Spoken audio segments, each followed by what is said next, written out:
Bapak Ibu serta anak-anak yang Tuhan Yesus kasihi, selamat pagi, shalom.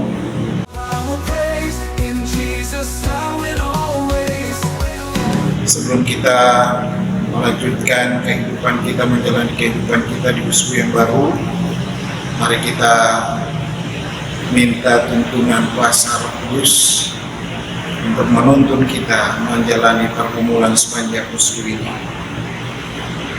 Mari kita berdoa untuk pembacaan firman Tuhan yang akan kita baca dan dengarkan ini. Mari kita berdoa. Ya Allah, Bapa di surga, Bapa yang disembah dalam nama Yesus, kami haturkan segala ungkapan syukur, pujian, dan terima kasih kami kepada Tuhan untuk pemeliharaan Tuhan yang nyata atas kehidupan kami. Saat ini sebelum kami melangkah masuk musuh pergumulan kami di minggu kedua bulan Mei ini, kami rindu Engkau berbicara kepada kami lewat firman-Mu. Karena itu kami mohon Tuhan, cerahi kami dengan kuasa Roh Kudus, supaya kami dimampukan untuk membaca, mendengar, dan melakukan firman ini dalam kehidupan kami hari lepaskan. Dalam nama Yesus firman yang hidup kami berdoa. Amin. Bapak Ibu yang diberkati Tuhan, firman Tuhan yang akan kita dengarkan bersama di saat ini terdapat di dalam kitab Perjanjian Lama, kitab Ulangan pasal 31 ayat 9 dan berakhir pada ayat yang ke-13. Kita akan membaca kitab menurut terjemahan baru yang demikian bunyinya: pembacaan hukum setiap 7 tahun. Lalu Musa menuliskan hukum itu dan memberikannya kepada imam-imam Bani Lewi yang mengangkut tabut perjanjian Tuhan dan kepada semua tua-tua Israel. Musa memerintahkan kepada mereka demikian: pada akhir 7 tahun, pada waktu yang ditetapkan, pada tahun penghapusan hutang, selama hari raya Pondok Daun, ketika seluruh orang Israel datang menghadap hadirat Tuhan Allahmu di tempat yang dipilihnya, kamu harus membacakan hukum ini di depan seluruh orang Israel. Suruhlah bangsa itu berkumpul, laki-laki, perempuan, dan anak-anak, serta pendatang di kotamu, supaya mereka mendengarkannya, belajar takut akan Tuhan Allahmu, dan melakukan dengan setia segala perkataan hukum ini. Lalu anak-anak mereka yang tidak mengetahuinya akan mendengarnya dan belajar takut akan Tuhan Allahmu selama kamu hidup di tanah yang akan kamu duduki setelah menyeberangi sungai Yordan. Demikian firman Tuhan. Dikatakan berbahagia kita yang membaca serta mendengar firman ini dan mau melakukan firman ini dalam kehidupan kita hari lepaskan. Terpujilah Yesus Kristus. Bapak Ibu, saudara-saudara seiman yang diberkati Tuhan, kita bersyukur karena kita diperkenankan Tuhan ada lagi di musuh yang baru dengan segala sukacita. Walau ada banyak sekali kekurangan dan kegagalan yang kita hadapi, tapi kita percaya bahwa Tuhan tidak akan pernah meninggalkan kita selangkah kehidupan kita. Di pagi hari yang indah dan penuh sukacita ini, di musuh yang baru ini, kita diberi kekuatan lewat firman yang dibacakan saat ini. Kitab Ulangan pasal 31 ayat 9 sampai ayat yang ke-13 adalah merupakan suatu pesan dari Musa kepada bangsa Israel yang akan masuk ke tanah Kanaan. Pesan yang diberikan Musa lewat pidatonya, ia berbicara tentang bagaimana kehidupan umat Israel sebagai umat pilihan Allah mesti berpadanan dan berpatokan pada apa yang Tuhan telah perintahkan bagi mereka. Dan bukan saja itu, Musa mengingatkan umat Israel bahwa tanah yang akan mereka masuki, tanah Kanaan, adalah tanah yang berlimpah susu dan madunya. Berarti bahwa di sana ada berkat Tuhan, ada kelimpahan sukacita yang akan umat Israel dapati. Khotbah ini atau pidato yang disampaikan oleh Musa ini sebenarnya disengajakan oleh Musa karena Musa berpikir bahwa bangsa Israel yang akan ada di tanah Kanaan adalah mereka yang tidak pernah mengalami sebuah kesusahan proses keluar dari Mesir. Mereka adalah orang-orang yang telah mengalami sebuah sukacita. Mereka tidak pernah menjalani masa-masa di padang gurun. Otomatis mereka tidak pernah merasakan betapa Tuhan punya kuasa, Tuhan punya karya, dan Tuhan bertindak menolong bangsa Israel, mulai daripada melakukan mujizat 10 tulah di Mesir sampai Firaun rela melepaskan bangsa Israel dari perbudakan. Kemudian Allah bertindak menolong umat Israel ketika mereka menghadapi tantangan cobaan, menyeberangi laut Firaun, diberi makan oleh Allah di padang gurun dengan burung puyuh dan roti berupa mana.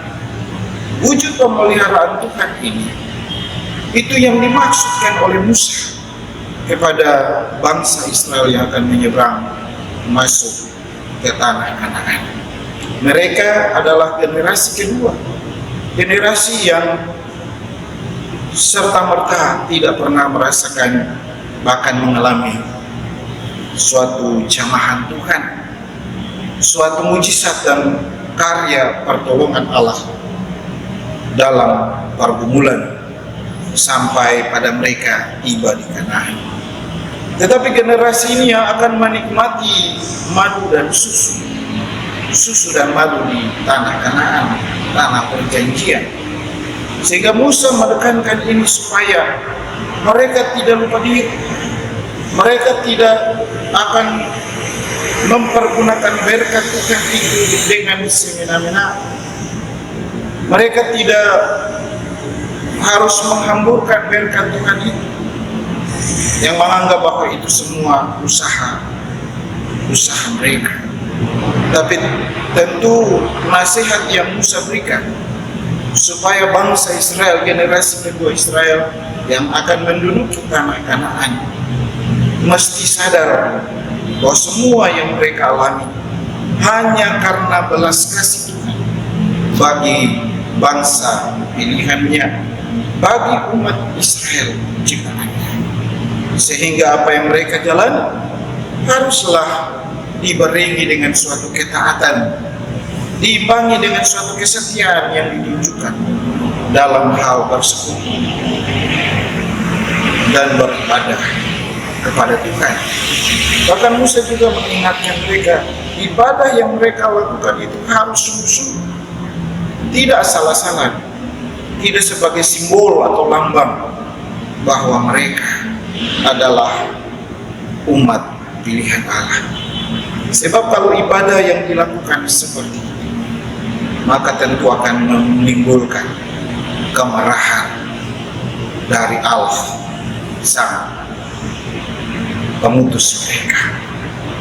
Ibadah yang tidak berkenan kepada Allah tidak diberkati oleh Allah dan menjadi tantangan bagi kehidupan mereka. Bapak Ibu serta persekutuan yang diberkati Tuhan, gereja sebagai rumah tangga yang mendengar, memahami dan melakukan kehendak Allah adalah tema mingguan yang diberikan oleh Gereja Protestan Maluku Lembaga Pembinaan Jemaat sebagai cara untuk menyadarkan kita semua sebagai warga Gereja Protestan Maluku. Sebab jujur kita mesti katakan bahwa kekristenan yang kita miliki sekarang ini bukan lahir daripada sebuah pengakuan secara tulus. Kekristenan yang kita miliki sekarang ini karena kita lahir dari keluarga Kristen, karena kita dibesarkan dari keluarga Kristen. Tentu kita hampir sama dengan generasi kedua orang Israel yang menduduki tanah Kanaan. Sebab ketika kita mengalami sukacita, kita lupa bahwa sukacita yang kita alami dan kita miliki adalah bersumber daripada Tuhan. Itu bukti, itu wujud, dan diwujudkan dalam kehidupan keseharian kita. Ibadah sudah menjadi sesuatu yang biasa, bukan lagi menjadi suatu kebutuhan yang prinsip, sehingga kesibukan pekerjaan lebih utama yang kita lakukan. Kita jauh dari persekutuan yang beribadah. Bahkan kita tidak lagi menciptakan ibadah itu sebagai wahana pembentukan karakter keturunan kita. Kita tidak lagi menjadikan rumah tangga kita sebagai gereja yang awalnya, yang mulanya memberikan pemahaman dasar bagi pertumbuhan iman anak-anak kita. Pinakel, bahkan doa-doa keluarga sudah jarang kita lakukan. Lebih sering kita berdoa sebagai orang tua. Kita lupa bahwa itu penting, tapi lebih penting adalah bagaimana kita mempersiapkan keturunan kita untuk taat dan setia pada Tuhan, untuk menghargai dan menghormati Tuhan, untuk mendengar dan memahami Tuhan, serta merasakan Tuhan dalam seluruh kehidupan mereka. Mari Bapak Ibu, Saudara yang terkasih di dalam Tuhan, kalau bulan pergumulan kita bulan Mei dengan tema yang diberikan oleh Gereja Protestan Maluku, Gereja Rumah Tangga dan Pendidikan Karakter, kita mesti berkomitmen sebagai keluarga untuk membentuk karakter generasi penerus gereja ini. Anak-anak kita, titipan Tuhan yang diberikan bagi kita, sehingga dari rumah tangga kita akan lahir generasi-generasi muda yang takut, yang taat dan setia mengikuti perintah Tuhan sambil tetap berjuang untuk memiliki pengetahuan lewat apa yang mereka rasakan dalam kehidupan mereka, lewat apa yang mereka alami dalam kehidupan mereka.